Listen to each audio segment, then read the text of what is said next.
Hey folks, it's Greg and Janet. Today we're in Irving, Texas, and we are just outside of the rooming house that Lee Harvey Oswald stayed at on North Beckley during the time of the Kennedy assassination.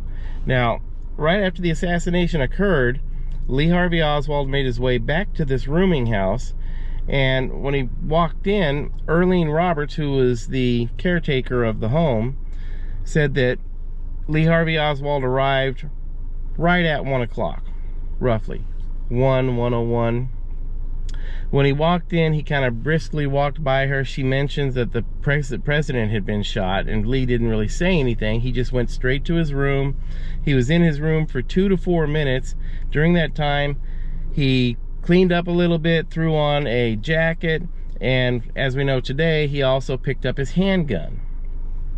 And then he left. Well, during the time that he was in the room, Earlene Roberts stated that there was a honk out front in front of the building. So anyways, when Lee left there, he left there at approximately 1:03 or 1:04 p.m. and started walking the 9/10 of a mile to the crime scene or the shooting scene of J.D. Tippit. It's 9/10 of a mile, and he had 11 to 12 minutes to get there. So Janet is going to retrace that route today, walk that route. She's going to walk it briskly because none of the witnesses saw Lee running. They saw him walking fast. So she's going to retrace that and see how long it takes her to get to the Tippit crime scene. And that's about it. We're going to check this out and see how easily it can be done. Yeah. The reason I'm doing it is because I walk faster than Greg, and Greg has a knee problem, and if he messes up his knee, he won't be able to bowl. So, yeah, I'm used to walking a lot, so. All right, so let's get started. All right, guys. This is the rooming house where Oswald stayed during the week, and then went to Payne's house on the weekends.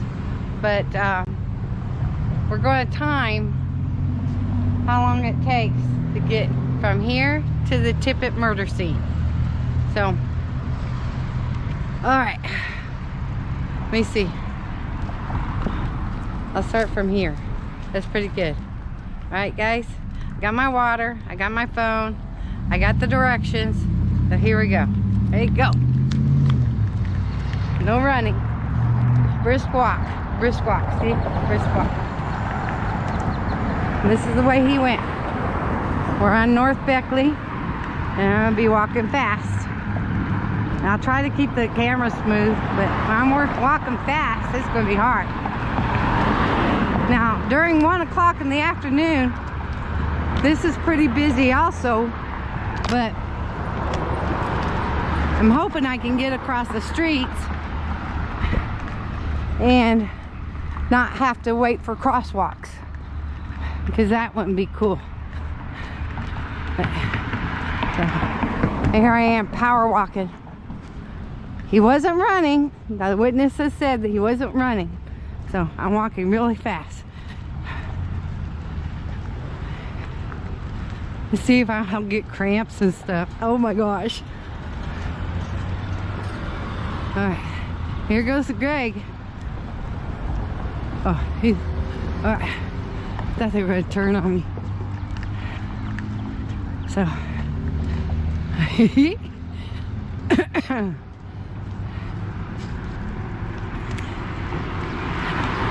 guys, this ain't fair, man. Okay,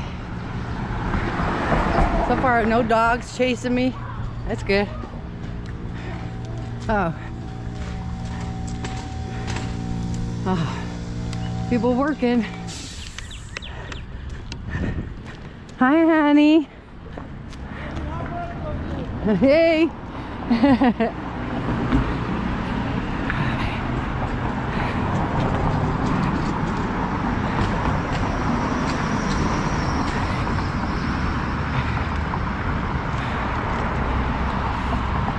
Okay, here's 6th Street. Lake Cliff Historic District. I'm gonna keep walking. Hope I don't get hit by a car. Or a bus. How about that?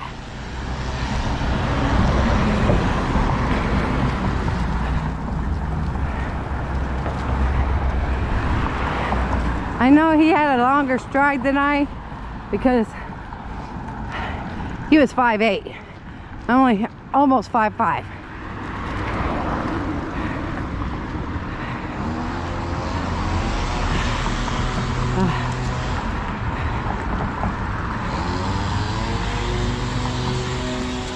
There you go.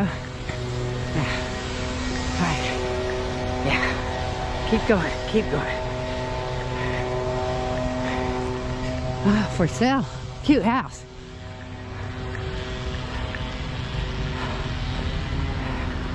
Alright. There we go.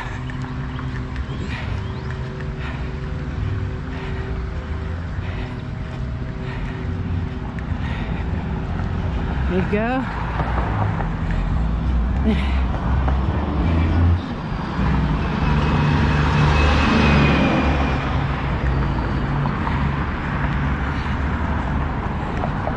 Now, 1 o'clock in the afternoon, November, it would have been probably kind of chilly. That's why he put a jacket on.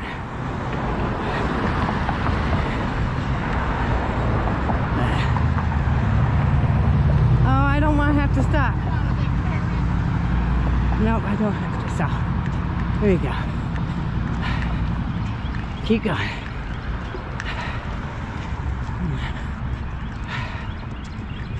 Wow. Wow, you guys. Now, I'm used to being on my feet a lot and chasing the dog around. But I'm not used to walking constant pace like this. Be like a marathon. There you go. Here's Greg again. See? He's watching out for me.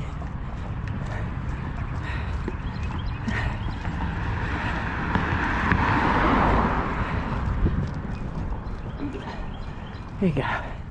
All right. Hey guys.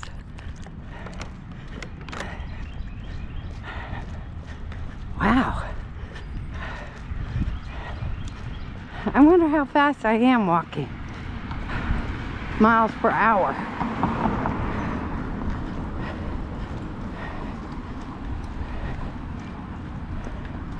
All right.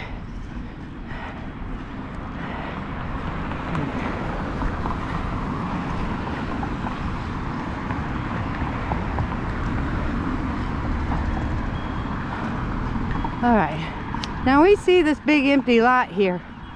We're assuming there was a building there at that time, because that was a long time ago. It's obvious that there's something that was there, you know? So, and this is what they, the route they say he took. So, I'll go ahead and go to the corner.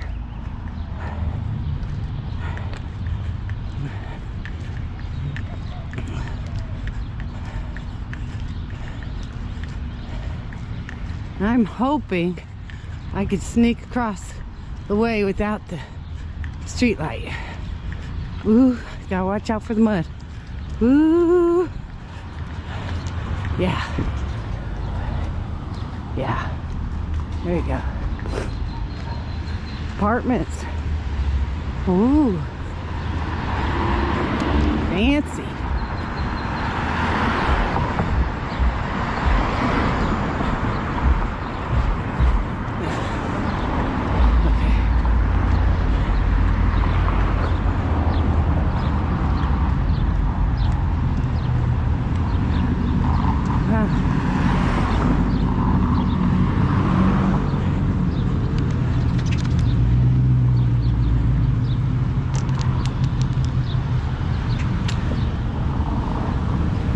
Get there.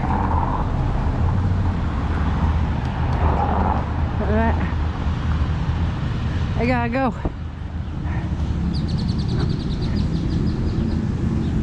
I'm going. There you go. I'm cheating. I made it. I didn't get run over. Okay. So far, so good. No leg cramps or nothing.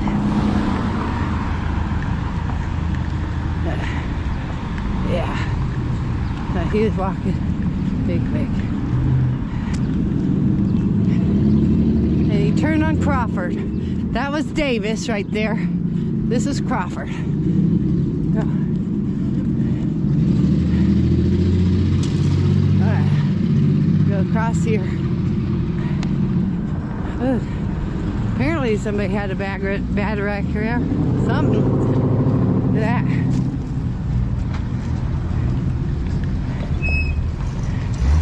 There you go.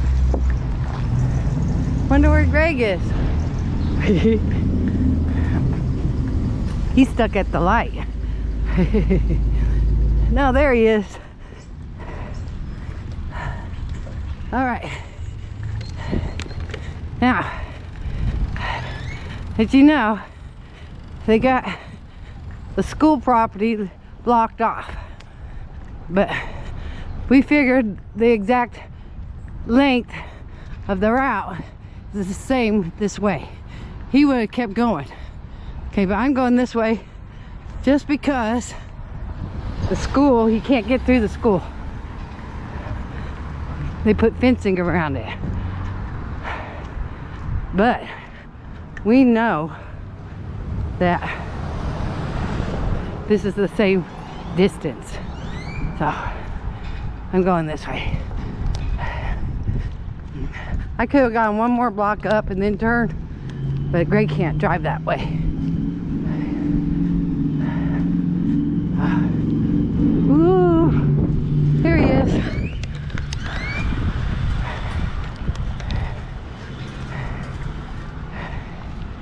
I know.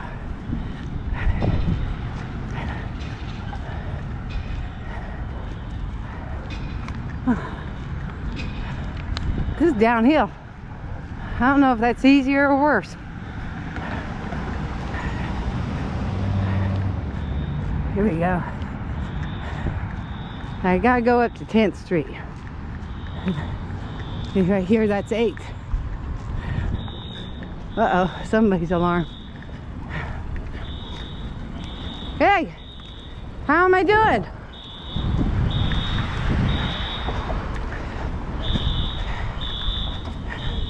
Uh-oh. School alarm. School alarm. Put it in the window. He won't talk to me. Uh-oh. Must be school alarm.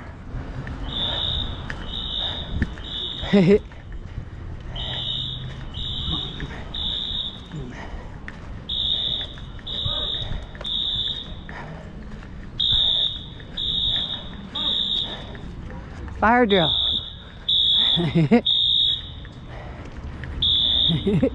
Sounds like a fire drill. Hurts my ears, man.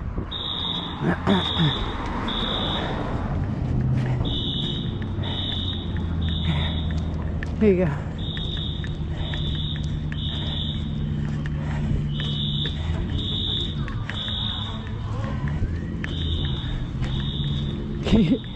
Where's my backpack? You guys, this is funny. There we go. That's all right.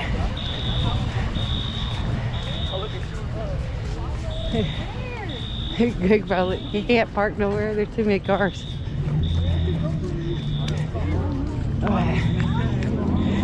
I'm gonna go across the street. Here you go.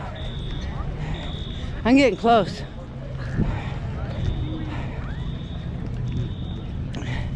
I don't know how I expected how to open the bottle and get a drink while I'm holding the camera. Not. I'm fine. Awesome. We're getting close, y'all. Let's see.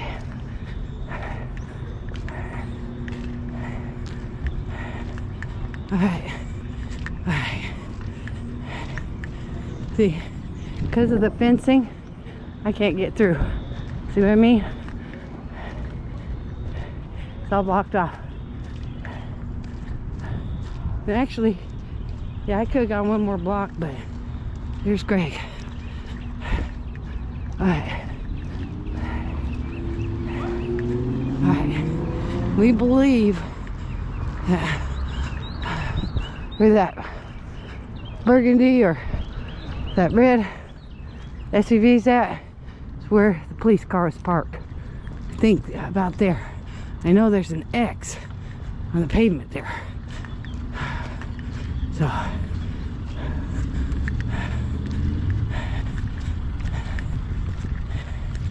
alright. I'm here. See? There's the X right there. Alright. Alright. Alright, I'm gonna let Greg take over. I wanna know the time. I wanna know the time. So what was the time? 13 minutes and 6 seconds. That's close. So it's real close. Yeah. It's real close. And Lee Harvey Oswald was a little bit taller than you, so he probably had a little longer stride. So I would say it's quite possible that he could have made it here in that time. Right. Now, a little more information about the crime scene here. There's an X in the road right here where where JD Tippitt's body lay. So it's right here in the ground. And from what we've heard, JD Tippit would have parked his car probably right around this car, where this car is. Lee approached, or somebody approached JD Tippitt's car from this side. Put his hand, the window had been rolled down slightly, and he leaned into the window to talk to JD Tippit. Moments later, Tippit got out of his car, walked around the front of his car, and that's where he was shot by supposedly Lee Harvey Oswald. Now, we're at 10th and Patton in Irving right now, and they have a memorial plaque, historical marker for this location that we'll take you over and show you. Kind of hard to see, but I'll read it for you. Officer J.D. Tippit on November 22nd, 1963, at this intersection, Dallas Police Officer J.D. Tippit was murdered by Lee Harvey Oswald 45 minutes after President John F. Kennedy was assassinated in Dealey Plaza. After the assassination, Oswald fled to his rooming house in Oak Cliff, in a neighborhood where Officer Tippit was assigned. While on patrol and traveling east on 10th Street, having just crossed Patton Street, Tippit stopped Oswald, who was walking on the sidewalk. After a brief conversation with him through the passenger window, Tippit exited his police car, at which time Oswald fired 3 shots across the hood, striking Tippit as he pulled his gun. Oswald then came around the rear of the car and fired a 4th shot. Oswald left the area. Temple Bowley, a citizen, stopped and used Tippit's radio to call for help. Officer Tippit was taken to a Methodist hospital where he was pronounced dead upon arrival. Oswald appeared at Hardy's shoe store shortly after. Manager Johnny C. Brewer heard a radio broadcast that a police officer had been shot and killed nearby. Brewer followed Oswald to the Texas Theater, where an employee, Julia Postal, called police due to Brewer's suspicion. There, Oswald attempted to shoot arresting officer M.N. McDonald. Tippit, who left behind a wife and 3 children, is buried at Laurel Land Memorial Park. In 1964, he was posthumously awarded the Medal of Valor from the National Police Hall of Fame, the Police Medal of Honor, the Police Cross, and the Citizens Traffic Commission Award of Heroism. Although the intersection of 10th and Patton Street has changed, Officer Tippit's actions and subsequent murder at this site are remembered for setting into motion a series of events that directly led to Oswald's arrest. Okay, so Janet made it over here in 13 minutes and 6 seconds, which is between that 11 and 15 minute time frame. So I think Oswald could have made it over here. I think he could have easily. Yeah, and I didn't use the crosswalk, you know, because a normal person that was in a hurry wouldn't either. Yeah. And I didn't cut through any lawns or, you know, corners, really, because there really wasn't a place to do that. But You know, I know it said they went the other way, but we measured it. It's the same distance either way. So, then, I don't know. And I went straight to the car and to the X. You know, I don't know when you stop that. But he had a longer stride, I'm sure. And then when they captured Lee Harvey Oswald at the Texas Theater, when he tried to shoot Officer McDonald, when they took the gun and had it analyzed, Oswald's gun had a bent firing pin, and it turned out that gun wouldn't fire. It wouldn't hit a bullet in the right spot to launch the Yeah, it bullets. wouldn't fire any bullets, so no shells came out. So what's going on? So yeah, so even though I think that he may have been able to make it here on time, there's still that question in the air: did he actually fire the bullets that killed J.D. Tippit? Yeah, true. Now, okay, this in front of this house right here, why is he parked here? The thing I heard something about this house was a meeting place for the cops to meet informants, stuff like that. It was an empty house. Okay. And so if the rooming house lady saw the cop car honk, maybe that was a signal for him to meet him here. Possibly. See, I'm going all over the place with this, but who knows? But there's so many conspiracy theories, and like I said, most of them lead absolutely nowhere. So did this happen the way they said it happened? Who knows? But it does look like he could have made it here in time. Right.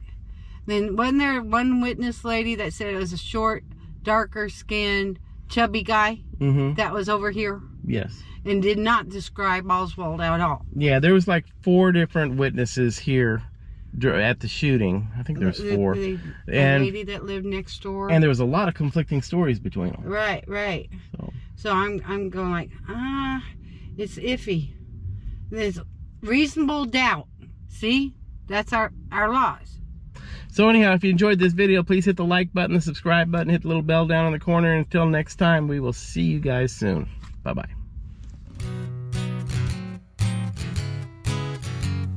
Strange RV tours will take you places with Greg and Janet's smiling faces. You might see a crazy flavored soda review or some tips to fix your RV too. So come along, won't you join us, friend, as we discover what's around the bend. Just sit right back in your easy chair.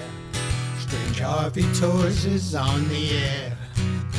Strange RV Tours is on the air.